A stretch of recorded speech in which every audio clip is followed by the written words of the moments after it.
And it would seem that it's endured so long, it must be because, or one of the reasons must be, because it's very hard to resolve it. But that's not what the record shows at all. The record shows that for the past 30 years or more, there's been a settlement on the table to resolve the conflict. Everyone in this room has probably heard of it. It's called the two-state settlement. And a two-state settlement is very uncomplicated. It's those basic principles of international law, which I went over with you a few moments ago. Namely, Israel has to fully withdraw from the territories it occupied in June 1967. In accordance with that principle, it's inadmissible to acquire territory by war. The Palestinians should have the right to exercise self-determination in the areas from which Israel withdraws, namely the West Bank and Gaza, with Jerusalem as its capital. And Israel has the right to live at peace with its neighbors. Again, the fundamental principle of international law, Article 2 of the UN Charter, that every country has a right to be free from threats and use of force. Israel is a member state of the United Nations, and therefore has the right to live at peace with its neighbors. That's the two-state settlement. Virtually the whole world agrees on it. The whole world except the United States and Israel. Now, that may sound like a rhetorical statement by me, a statement being used for rhetorical effect. However, as I've said from the beginning, in the first part of my remarks, I'm trying to steer as far as possible from speculation and hypothesis. Just let's look at the record. And in fact, there is a very cogent record on the two-state settlement. Every year, every single year, the United Nations General Assembly votes on what's called peaceful settlement of the Palestine question. For those of you who have any doubts about what I'm about to say, it's a very easy matter to check, verify, or confirm.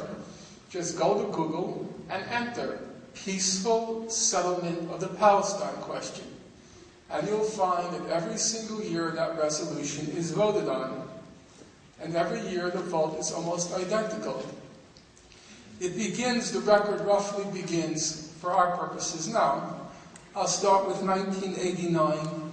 The vote was on this two-state settlement based on the June 67 border, a Palestinian state in the whole of the West Bank and Gaza with Jerusalem as capital, Israel's right to live in peace. The vote was 151-3. The whole world on one side, including Canada, and the United States, Israel, and the island state of Dominica on the other side. That was the picture. Now, time doesn't allow me to go through the record in its entirety. What I'll simply do is quickly go through it for the last 10 years, just reading off the numbers. 1997, 155-2. 1998, 154-2. 2000, 149-2. 2002, 160-4. 2003, 160-6. 2004, 161-7.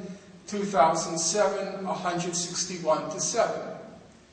Now, those of you who are clever and also have some facility in math, you'll have noticed that the number of negatives leapt from 2 to a whopping 7. And it is true, the number has increased from 2 to 7, and the 7 is always the same, or are always the same. Check for yourself, go through every year. It's the United States, Israel, those are the two core members, and then there's Nauru, Palau, Tuvalu, Federated States of Micronesia, and the Marshall Islands. That's it. That is the actual record of alleged controversy on the Israel-Palestine conflict. If you look at every representative every representative forum in the world, whether it's the political forum, namely the United Nations, the legal forum, the World Court, the picture is exactly the same. There's no controversy whatsoever. In fact, somebody recently pointed out to me, as some of you might know, Tuvalu is rapidly disappearing because of global warming, and so it's taken a progressive stand on the issue of global warming. And it seems in the last, I've noticed in the last few years, Tuvalu has dropped out. It's joined with the majority, so it's pretty much Palau, Nauru, Marshall Islands, and Micronesia. This is not recent. In fact, it goes back to the very beginning of the conflict. A distinguished professor of international law, a fellow named Quincy Wright, this is what he wrote in 1970. Bear in mind, we're talking about nearly 40 years ago. 40 years of misery, torment, and suffering ago. What's been the obstacle? Quincy Wright said in 1970, in view of the acceptance of the Resolution 242 by the adjacent Arab states except Israel, the major obstacle to progress seems to be the refusal of Israel to do so and to agree to withdraw from occupied territories. That was the problem 40 years ago when Quincy Wright wrote, and it's been the same problem for the past 40 years, Israel's refusal to withdraw. When former President Jimmy Carter came out with his recent book, to which I'll return later, Palestine, Peace, Not Apartheid, he was excoriated, castigated, and every other aided for publishing the book. And he did have a very incendiary remark in that book. He said, peace will come to Palestine and the Middle East when Israel respects international law and withdraws to its legal borders. But in the real world, that's not controversial at all. That's been the opinion of the international community for 40 years. It's Israel's refusal to withdraw that's blocking that settlement. So, how does that play out in the real world? I should say, in the mythical world called the real world. When Hamas, when those brutal sanctions were imposed on Hamas, the first grounds was Hamas is a terrorist organization, and the second grounds was that Hamas refused to recognize the state of Israel. And, under international law, that's uncontroversial. Israel is a member state of the United Nations, and it has the right to exist free from threats or use of force. Hamas's record has been ambiguous. Sometimes it seems to be willing to recognize,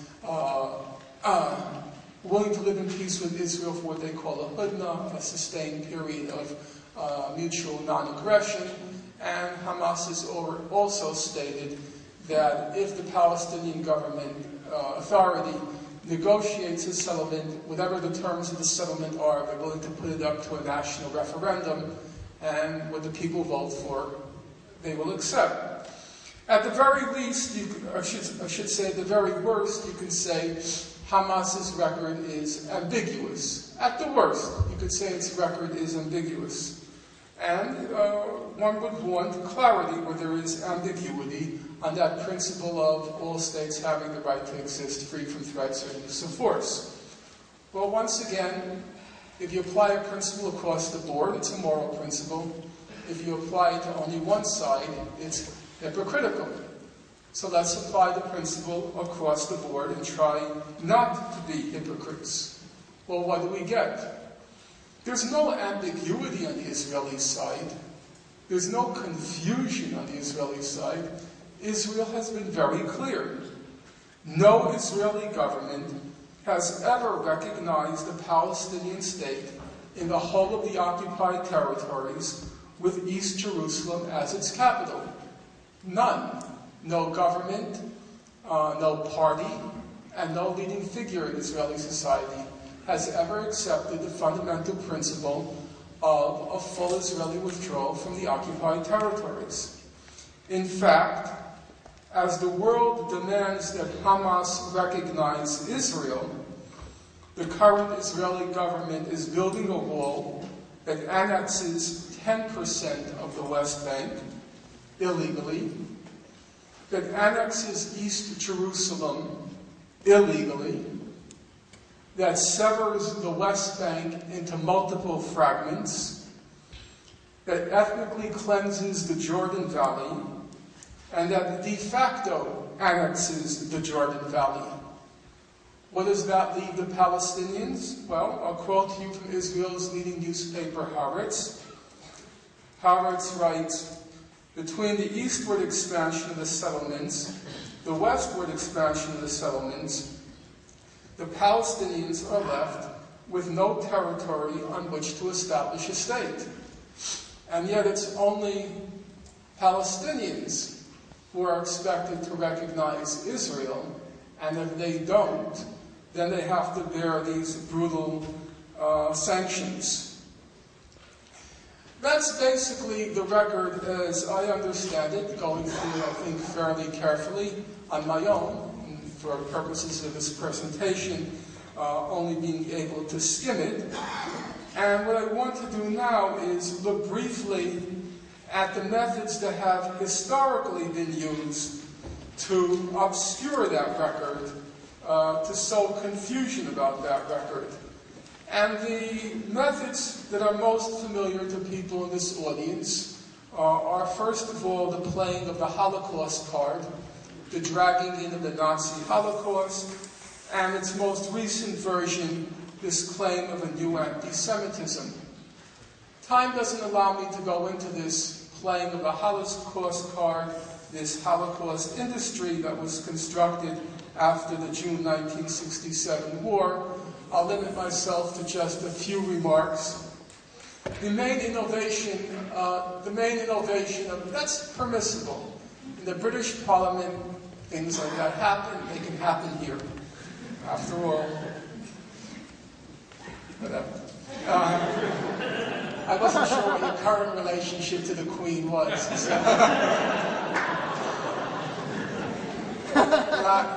Last week I had the debate at Oxford, and there was a big dinner before the debate, and the president of the Oxford Union ended the dinner with a toast to the Queen. Well, no way. I'm not doing that. I'm not going there.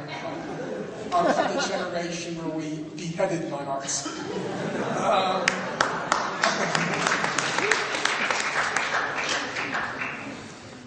The main innovation of this Holocaust industry was the claim of what came to be called the uniqueness doctrine, namely this claim that no one in the history of humankind had ever suffered the way that Jews suffered during the Nazi Holocaust. Now, intellectually, the doctrine is completely vacuous, it's empty, has no content. Every time someone tries to prove it, it just proves more and more foolish, the attempt to do so. And morally, the doctrine, as anyone in this room understands, the doctrine is a complete abomination. This notion of trying to rank human suffering and saying, well, somehow a child who was napalmed suffered less than a child who was gassed. I don't think rational, normal people want to go there. The doctrine has no intellectual content. It has no moral content. Morally, as I said, it's an abomination. But politically and ideologically, it was quite useful, because if you can claim that Jews suffered uniquely during the Nazi Holocaust, then you can claim that they shouldn't be held to the same moral and legal standards as other people because of their unique suffering. And so what came to happen was, take for example, Israel was the only country in the world which legalized torture. When we brought that up, we were told, remember the Holocaust. Israel was the only country in the world which legalized house demolitions as a legal form of punishment. You brought that up, remember the Holocaust. Israel was the only country in the world which legalized hostage-taking, or as the Chief Justice put it, the taking of bargaining chips. And when you brought that up, you were told, remember the Holocaust. The Holocaust became an all-purpose weapon of extenuation for Israeli